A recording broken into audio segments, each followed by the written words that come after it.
Experience car movie in Dolby Atmos and Vision. Please download and subscribe ETV Win.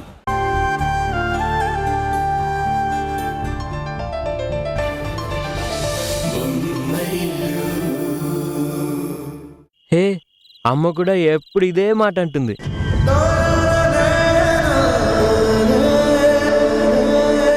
నువ్వు వచ్చు మా అమ్మలాగే మాట్లాడతావు. మా అమ్మలాగే ఎప్పుడు నేను సంతోషంగా ఉండాలి అని అనుకుంటావు. నాకు బాధ అనిపిస్తే తోడుగా ఉంటావు, భయం వేస్తే చేయి పట్టుకుంటావు.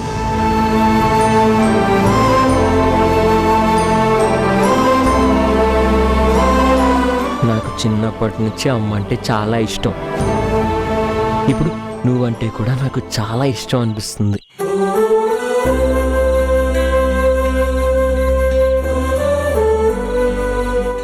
అమ్మైనా నన్ను అప్పుడప్పుడు కోప్పడుతుంది, కానీ నువ్వు నన్ను ఎప్పుడు కోప్పడలేదు.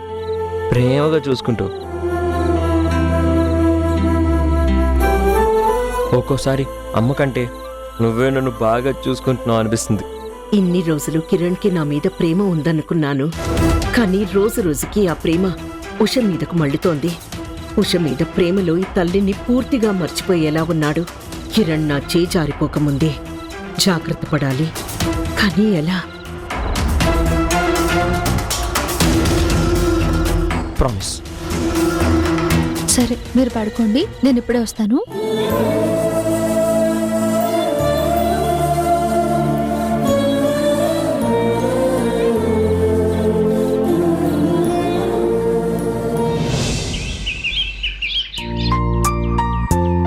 కిరణ్ ఆరోగ్యం మెరుగుపడాలంటే వాడు ఉండే చోటు మారాలని డాక్టర్ చెప్తున్నారు. అమ్మేమో వాడిని బయటికి పంపడానికి ఇష్టపడటం లేదు. ఇలా ఎన్ని రోజులు నాన్న? నాకు కూడా అదే అర్థం కావటం లేదురా. కిరణ్ బాగుపడే ముందు తెలిసి కూడా కిరణ్మయ్య అడ్డుకుంటుంది. ఇలాగే ఉంటే కిరణ్ ఎప్పుడు మామూలు పరిస్థితికి వస్తాడో చెప్పలేని అయోమయం ఏర్పడుతుంది. ఈ సమస్యకి పరిష్కారం ఎప్పుడు దొరుకుతుందో ఏంటో. నానా, అన్నయ్య, గుడ్ న్యూస్. ఏంట్రా అది? అమ్మ సెమినార్కి వెళ్ళడానికి ఒప్పుకుంది. అవునా? ఏంటి, నిజమా? నిజం నాన్న. అమ్మ బెంగళూరులో జరిగే సెమినార్కి వెళ్ళడానికి ఒప్పుకుంది. నమ్మలేకపోతున్నానురా. మనం ఎంత చెప్పినా వెళ్ళలేదు. మన మాటలు వినైనా తను వెళ్తానని ఒక్క మాట కూడా అనలేదు. ఇప్పుడెలా వెళ్తుంది? అమ్మ మనసే మార్చుకుందో, మన మాటల వల్ల తనలో మార్పు జరిగిందో తెలీదు, కానీ బెంగళూరు సెమినార్కి వెళ్ళడానికి సిద్ధపడింది. ఫ్లైట్ టికెట్స్ కూడా నన్నే బుక్ చేయమని చెప్పింది. What a good news. ఉదయమే ఇంత మంచి న్యూస్ వింటానని నేను అస్సలు ఊహించలేదు. అవునా? అమ్మ సెమినార్కి వెళ్తే ఇక వారం రోజుల వరకు తిరిగి రాదు. ఈ వారం రోజులు మనం ఏం చేయాలనుకుంటే చేయొచ్చు. అందుకే అమ్మ టికెట్స్తో పాటు కిరణ్, ఉషాకి కూడా టికెట్స్ బుక్ చేయమని హారికకి చెప్పాను. రే తరుణ్, నువ్వు మాకన్నా ఫాస్ట్గా ఉన్నావురా. ఇప్పుడే నేను సంజయ్ అనుకుంటున్నాం కిరణ్ని బయటికి పంపించే అవకాశం దొరకటం లేదని. ఆ అవకాశం రాకుండా మీ అమ్మ అడ్డుపడుతుంది అని. అయితే అడ్డుగోడ కట్టిన మీ అమ్మే ఇప్పుడు కిరణ్, ఉష బయటికి వెళ్ళటానికి ఛాన్స్ ఇచ్చిందన్నమాట. అవునన్నా, ఈ అవకాశం కోసమే కదా ఇన్ని రోజులు ఎదురు చూస్తున్నాం. అమ్మ ఒక్కసారి సెమినార్కి వెళ్ళిపోతే వెంటనే కిరణ్ని, ఉషాని కూడా ఊటీకి పంపించేద్దాం. నిన్నందరూ కలిసి అమ్మని ఎంత రిక్వెస్ట్ చేసినా అమ్మ ఓకే అనలేదు.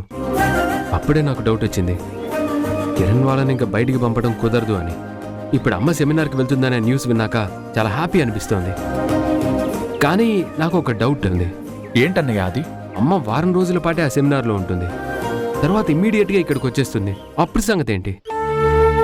ఏముంది, ఈ వారం రోజుల లోపలే కిరణ్ని, ఉషాని మళ్ళీ వెనక్కి రప్పించేద్దాం. మీరు చెప్పింది కరెక్టేనా? అమ్మ వచ్చేలోపే వాళ్ళని కూడా రప్పిస్తే అమ్మకి అనుమానం రాదు. కిరణ్ వాళ్ళు ట్రిప్ ముగించుకొని వచ్చేస్తారు. అవును, అంతా బానే ఉందిరా. పొరపాటున ఈ విషయం అమ్మకి తెలిస్తే? అమ్మకి ఎవరైనా చెప్తేనే కదా తెలుస్తుంది, చెప్పకపోతే ఎలా తెలుస్తుంది? నువ్వు అన్నదే నిజమే. నాకు తెలిసింది కదా, నిన్నటి నుంచి మీరు ఆడుతున్న డ్రామా వెనుక రహస్యం ఇదన్నమాట. చూడండి, మీరందరూ కిరణ్ని కంటికి రెప్పలా చూసుకుంటారన్న నమ్మకంతో నేను కాన్ఫరెన్స్కి వెళ్తున్నాను.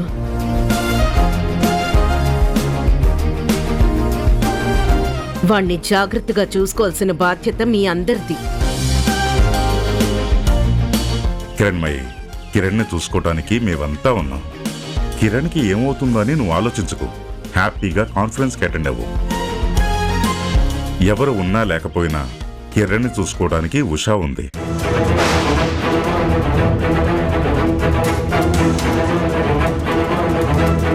తనే వాణ్ణి కంటికి రెప్పలా చూసుకుంటుంది. ఉషా ఉండగా ఎవ్వరూ దిగులు పడాల్సిన అవసరం లేదు. అమ్మా, నువ్వు చాలా పెద్ద సెమినార్కి వెళ్తున్నావు. అక్కడ ఏం చేయాలి, ఎలా చేయాలి అనే దాని మీద కాన్సన్ట్రేషన్ చేయి, కిరణ్ మీద కాదు. నాకిచ్చిన గౌరవాన్ని నిలబెట్టుకోవడం కోసం నేను వెళ్తున్నాను. కానీ నా ప్రాణం మాత్రం కిరణ్ రూపంలో ఇక్కడే వదిలేస్తున్నాను. ఆ సంగతి మీరందరూ గుర్తుపెట్టుకోండి.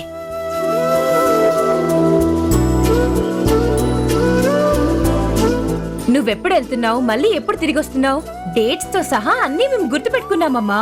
నువ్వు తొందరగా వెళ్ళిపోతే మేము చేయాల్సిన పని చూసుకుంటాం.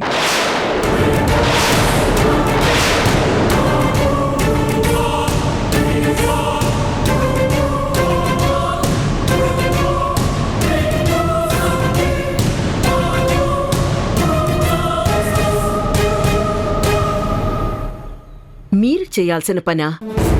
అంటే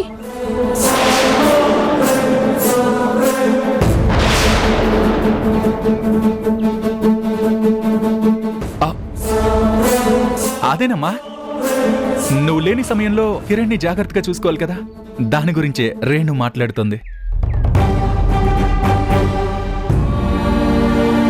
ఓ అవునా? హా, ఇక నేను బయలుదేరుతాను. కిరణ్ జాగ్రత్త. మేము చూసుకుంటాం, don't worry.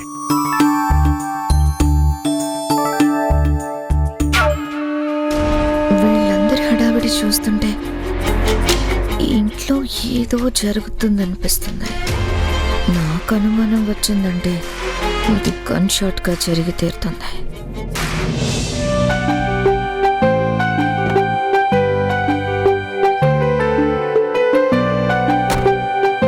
Bye. Bye bye. Yes! Yes!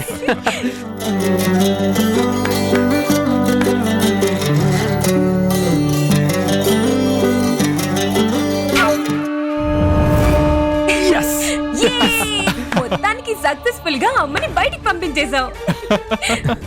హే, నువ్వన్న ఒక్క మాట వల్ల అందరం దొరికిపోవాలని తెలుసా? అన్నయ్య వదిలేసే అన్నయ్య. ఇప్పుడు మనం ఆపరేషన్ స్టార్ట్ చేయాలి. నానా, నేను వెళ్ళి కిరణ్ తీసుకొస్తాను. yes. అన్నయ్య,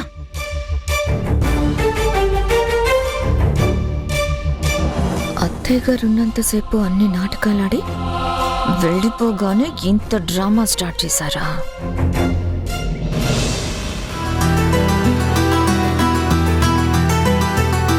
హా, అవును. ఫ్లైట్కి ఇంకా 2 hours మాత్రమే టైం ఉంది. ఇంకా టికెట్స్ రాలేదు. ఫ్లైట్ టికెట్స్ కూడా రెడీ బాబు గారు. వదినా, హారిక, ఉషా కిరణ్ బయలుదేరడమే ఆలస్యం. అబ్బో, ఈ మిషన్ లో హారిక ఇన్వాల్వ్మెంట్ కూడా ఉందా? చెప్తా మీ అందరి సంగతి. జస్ట్ ఒక్క ఫోన్ కాల్. గుడ్ హారిక, అమ్మనైతే అనుకున్న టైంకి పంపించేశాం. కానీ నువ్వే రావాల్సిన టైంకి టికెట్స్ తెచ్చిస్తావో లేదని కంగారు పడ్డాం. భలే వారే బాబు గారు, ఇంత ప్లాన్ వేసుకున్నాక అంత అజాగ్రత్తగా ఎలా ఉంటాను?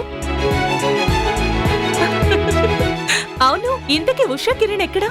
గంట నుంచి లోపల రెడీ అవుతున్నారు. అవునా? నేను వెళ్ళి చూసొస్తాను.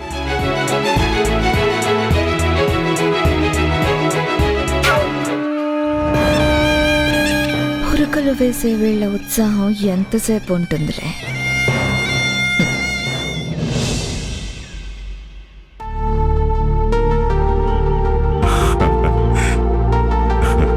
ఏమ్మా ఉషా, ప్రయాణానికి సిద్ధమా? ఏమైందమ్మా? ఇంకా ఏంటి ఆలోచిస్తున్నావు?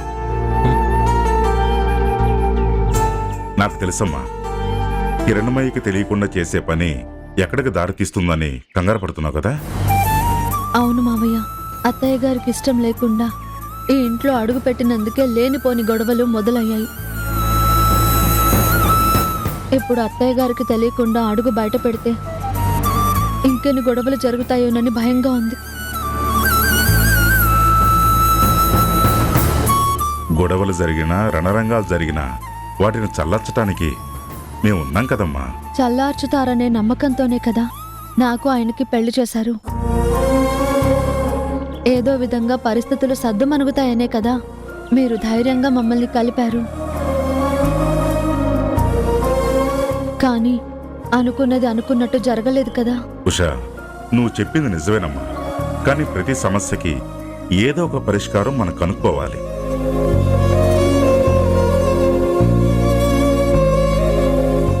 ఎవరో ఒక మనిషి వల్లనో ఏదో ఒక పరిస్థితి వల్లనో మనం ముందడుగు వేయకుండా ఆగిపోతే సమస్యకి పరిష్కారం ఎప్పటికీ దొరకదమ్మా. మేమందరం కాస్త ధైర్యం చేసి కిరణ్ సమస్యకి పరిష్కారాన్ని కనుగొంటున్నాం.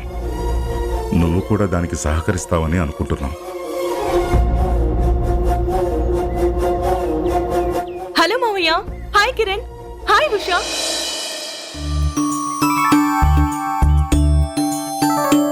వదినా 2. హలో అక్క. ఒకే ఇంట్లో ఉంటే రోజు అక్క చెల్లి అని ఇలా పిలుచుకునే వాళ్ళం. ఆ అవకాశం లేకుండా పోయింది. పోనీలే, ఇప్పటికైనా నిన్ను కలుసుకున్నాను. Kiran, made for each other అంటారే, మిమ్మల్ని చూస్తుంటే ఆ లైన్ కి కరెక్ట్ మీనింగ్ లా ఉన్నారు. హారిక, ఏంటిది? వీళ్ళని తీసుకొస్తానని చెప్పి నువ్వు వీళ్ళతో మాట్లాడుకుంటూ ఉండిపోతే ఎలా? మేము అక్క చెల్లెలం ఫస్ట్ టైం కలిసాం కదండి, అందుకే ఈ ముచ్చట్లు. ఓ నానా, టైం అయిపోతుంది, పదమని చెప్పండి. పదండ్రా.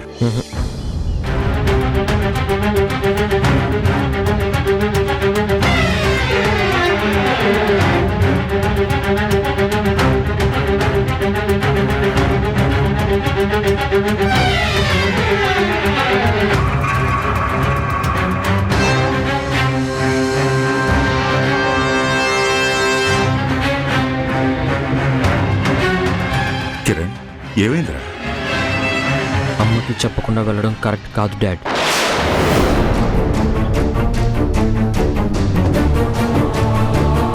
ఎప్పుడు కరెక్ట్ కాదేమోరా. ఇప్పుడు కరెక్టే. బయలుదేరండి. అమ్మకి చెప్పకుండా పోలీస్ స్టేషన్కి వెళ్తేనే అమ్మ కోప్పడింది. అలాంటిది ఊరు దాటి ఎలా వెళ్తాం?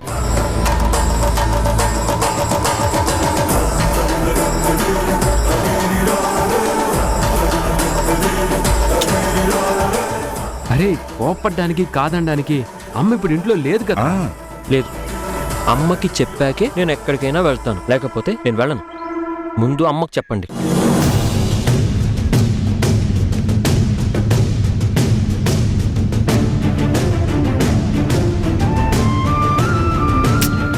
లాస్ట్ మూమెంట్ లో ఇలాంటి ట్విస్ట్ ఇస్తావేంట్రా?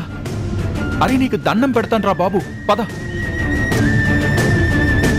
అమ్మేమీ అనుకోదు కానీ నువ్వు బయలుదేరి కిరణ్.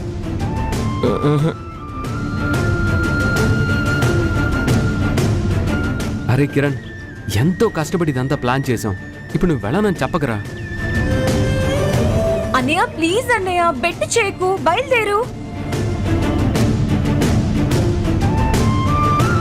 రే కిరణ్, నువ్వు ఇప్పుడు ఇలా చేస్తే ఉషా ఎంత బాధపడుతుంది.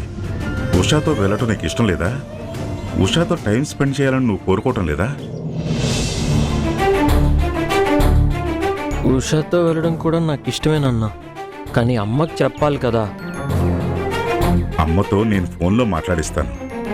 అయినా అమ్మ కూడా హ్యాపీగా ఫీల్ అవుతుందిరా. ఆ విషయం గురించి నువ్వేమీ ఆలోచించుకో. బయలుదేరు.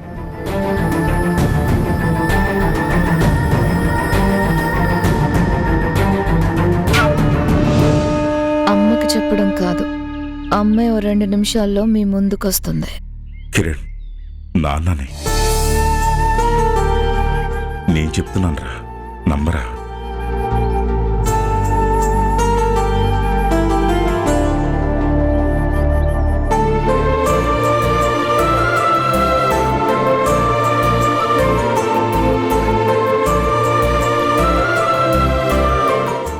ఏంటి అలా చూస్తున్నావు?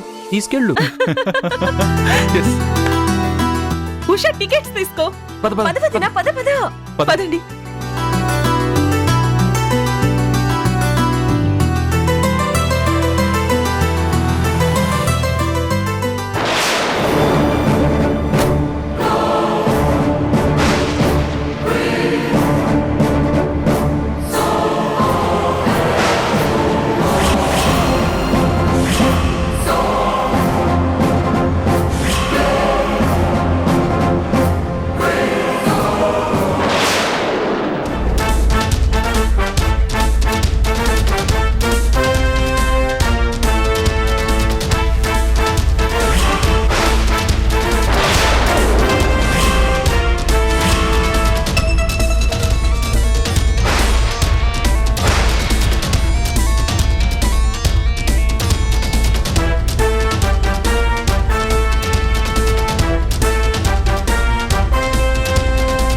ఇంట్లో ఏం జరుగుతుందో తెలుసుకోవచ్చా?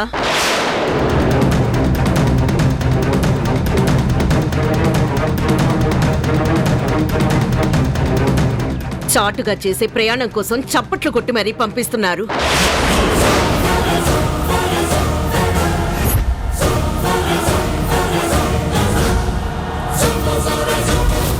శభాష్! మీ అందరి ఐకమత్యం చూస్తుంటే నాకెందుకో అసూయ కలుగుతోంది.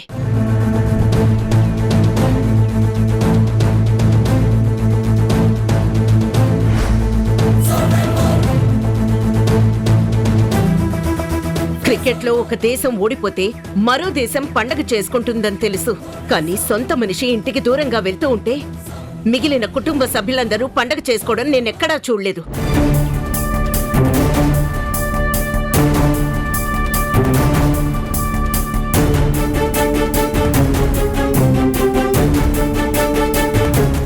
మొట్టమొదటిసారిగా మన ఇంట్లోనే చూస్తున్నాను.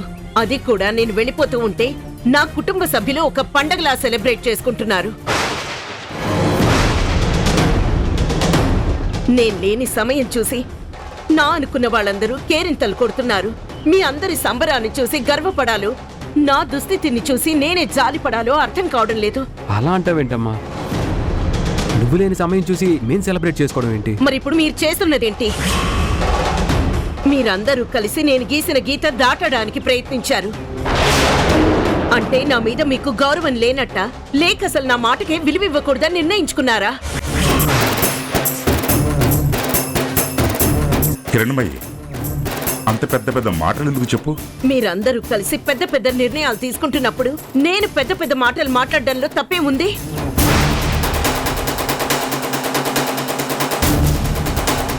సెమినార్కి వెళ్ళు, సత్కారాలు చేస్తారు అని నన్నెంత ప్రోత్సహించారు. ఆ పొగడ్తలు, ప్రోత్సాహాలు అన్నీ అబద్ధం అన్నమాట. కిరణ్ని ఊరు దాటించడం కోసం నన్ను ఇంట్లో లేకుండా చేద్దామనుకున్నారు కదా. కిరణ్కేదో మేలు చేసేద్దాము అనే ఆలోచనలో నన్ను ఇంతలా అవమానించాలా? కిరణ్మయ్యి, నిన్ను అవమానించాలని కానీ నీ మాటలు లెక్క చేయకూడదని కానీ ఇక్కడ ఎవరు అనుకోలేదు. చేసిందంతా చేసి ఇప్పుడు నీతులు వల్లించకండి. అందరూ కలిసి నన్ను మోసం చేసి ఇప్పుడు తప్పించుకోవడానికి ప్రయత్నించకండి. అమ్మా, నిన్ను మోసం చేయాలన్నది మా ఉద్దేశం కాదు. ప్రాంతం మారితే కిరణ్ పరిస్థితి మారుతుందనే ఉద్దేశంతో వాడిని బయటకు పంపాలనుకున్నాం. చుట్టూ ఉన్న పరిసరాలు మారితే వాడి ఆరోగ్యం ఎంతో కొంత మెరుగుపడుతుందనే ఆలోచనతో వాడిని పంపాలనుకున్నాం. అంతేకాని నీకిష్టం లేని పని చేయాలని కాదు, నిన్ను మోసం చేయాలని కాదు. అబద్ధం! మీరు చేసిన పని నన్ను అవమానించడానికే అని అర్థమైంది. అమ్మా ప్లీజ్, అలా అనుకోవద్దు. నీకు మేము ఇచ్చే విలువ ఏనాడు తగ్గిపోదు. దయచేసి మా ఉద్దేశాన్ని అర్థం చేసుకోవడానికి ప్రయత్నించు. అర్థం అవుతోంది.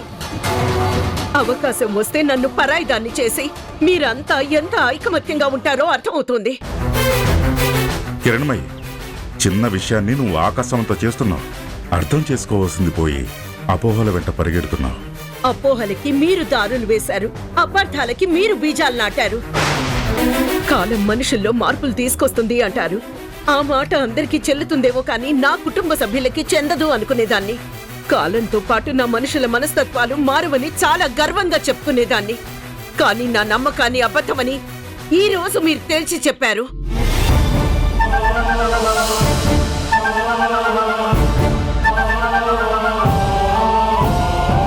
అబ్బా, ఈ సీన్ ఎంత బాగుందో చూస్తున్న కొద్దీ చూడాలనిపిస్తుంది. అమ్మా ప్లీజ్, నీ కుటుంబం ఎప్పుడు నీకు అనుకూలంగా ఉంటూనే ఉంది, నీ మాటకి విలువనిస్తూనే ఉంది. దయచేసి మమ్మల్ని అర్థం చేసుకోవడానికి ప్రయత్నించు. వద్దు, ఇంకా మాయ మాటలు చెప్పి నన్ను కన్విన్స్ చేయడానికి ప్రయత్నించొద్దు.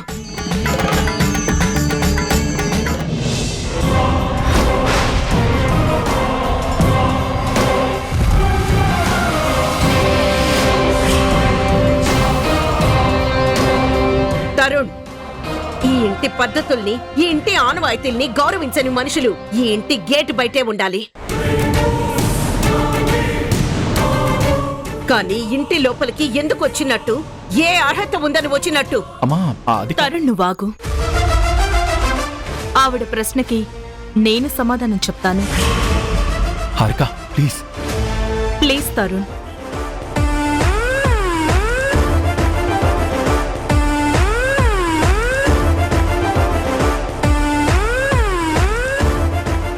ఈ ఇంటి పద్ధతుల్ని ఎవరైతే పాటిస్తారు వాళ్ళకి మాత్రమే ఇంట్లోకొచ్చే అర్హత ఉంటుంది. పోయి ఇక్కడి నుంచి. నేనొచ్చింది మీకోసం కాదు.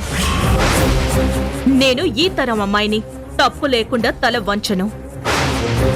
కానీ ఒక్కటి మాత్రం గుర్తు పెట్టుకోండి, ఇప్పటికే ఒక కొడుకు జీవితంతో ఆడుకుంటున్నారు. ఆ కొడుకు కాపురాన్ని చెడగొడుతున్నారు. ఇక రెండో కొడుకు కాపురాన్నైనా చెడగొట్టకండి. పాపానికి బదులు పుణ్యాన్ని మూటగట్టుకోండి.